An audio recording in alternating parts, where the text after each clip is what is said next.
ఈ వీడియోలో వచ్చి ఈ ఆమ్ రౌండ్ మనం ఎంత తీసుకోవాలి అంటే, ఇది చిన్న సైజు బ్లౌజ్ కాబట్టి 1.2 పాయింట్లు తీసుకుంటే సరిపోతుంది. 1.5 అనొచ్చు, 1-2 పాయింట్లు అనొచ్చు. తీసుకున్నాం కదా. ఇప్పుడు మీకు హ్యాండ్తో కనుక కరెక్ట్గా డ్రా చేయగలము అనుకుంటే డ్రా చేసుకోండి. లేదు, ఇక్కడ ఆమ్ రౌండ్ స్కేల్ అనేది ఇది మార్కెట్లో షాపుల్లో దొరుకుతుందన్నమాట. ఇలా పెట్టేసుకొని ఇలా కూడా డ్రా చేసుకోవచ్చు. ఓకే ఫ్రెండ్స్, ఇలా డ్రా చేసుకున్నాక ఇప్పుడు ఆది బ్లౌజ్ తీసుకొని మనం ఈ ఆమ్ రౌండ్ చుట్టూ కొలత తీసుకోవాలి. ఈ ఆమ్ రౌండ్ చుట్టూ కొలత తీసేటప్పుడు ఇలాగా బ్యాక్ సైడ్ మాత్రమే ఇలా తీసుకోవాలి. అంటే ఈ హ్యాండ్ ఫోల్డింగ్ అనేది ఫ్రంట్ సైడ్కి వెళ్ళేలాగా చూసుకోవాలి. ఇక్కడ ఈ ఖర్చు కనపడుతుంది కదా, ఈ ఖర్చుకి కుట్టు ఇక్కడ ఉంది కదా. ఇప్పుడు ఈ లైన్ని ఇలాగా టచ్ అవుతూ ఇలా కొలత అనేది తీసుకోవాలి. ఇక్కడ చూడండి, నాకు కరెక్ట్గా సరిపోయింది.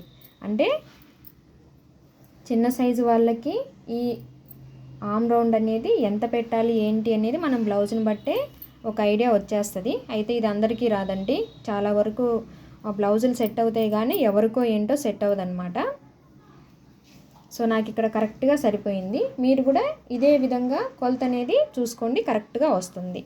ఓకేనా ఫ్రెండ్స్. ఇప్పుడు ఈ బ్యాక్ పార్ట్లో లెంత్ వచ్చేసి ఈ కింది వైపున 4.5 ఇంచు, ఇక్కడ నుంచి ఇదిగోండి 4.5 ఇంచుకి కరెక్ట్గా ఒక లైన్ డ్రా చేసుకోవాలి. ఇది ఖర్చుతో కలిపి వచ్చేస్తుంది. మామూలుగా అయితే 4 ఇంచులు, ఒక 2 పాయింట్స్ అనేది ఖర్చు కలుపుతాం కాబట్టి సరిపోతుంది. నెక్ విడ్త్ వచ్చి ఇదిగోండి, ఇక్కడ మనకి మొత్తం ఎంత ఉంది, 5 ఇంచులు కదా.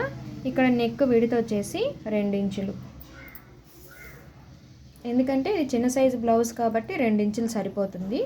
ఇక్కడ 2.5 ఇంచు, 1/2 ఇంచ్ ఎక్స్ట్రా తీసుకోవాలి. ఇంకంతకు మించి తీసుకోవద్దండి. ఒకవేళ కస్టమర్ మీకు ఎక్కువ కావాలి అని అడిగితే మాత్రమే ఇక్కడ బ్రాడ్గా అనేది చేసుకోవాలి, లేకపోతే అవసరం లేదు.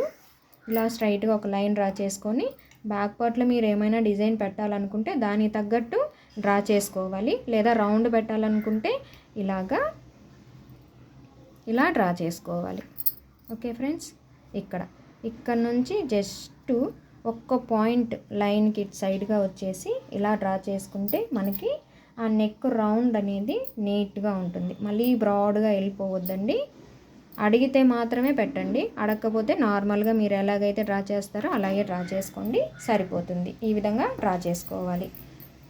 ఇప్పుడు మనము ఈ బ్యాక్ లెంత్లో డాట్ కోసము టేప్ని ఇలా పెట్టుకొని మధ్యలో ఎంతైతే నెంబర్ వస్తుందో సగం చేసుకొని ఒక మార్క్ వేసుకోవాలి.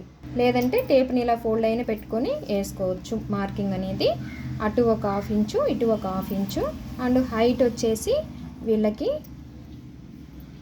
3.5 అయితే సరిపోతుంది. ఇంకంతకు మించి ఏం అవసరం లేదండి. 3.5కు పెట్టారంటే కరెక్ట్గా సరిపోతుంది. ఎందుకంటే మనకి బ్లౌజ్ హైట్ లేదు కాబట్టి ఈ మాత్రం సరిపోతుంది అనమాట. ఇప్పుడు ఈ బ్యాక్ పార్ట్ ఎలాగైతే ఉందో యాజ్ ఇట్ ఈజ్ అదే విధంగా కటింగ్ చేసుకోవాలి. నెక్స్ట్ వీడియోలో హ్యాండ్స్ ఎలా కట్ చేసుకోవాలో చూద్దాం.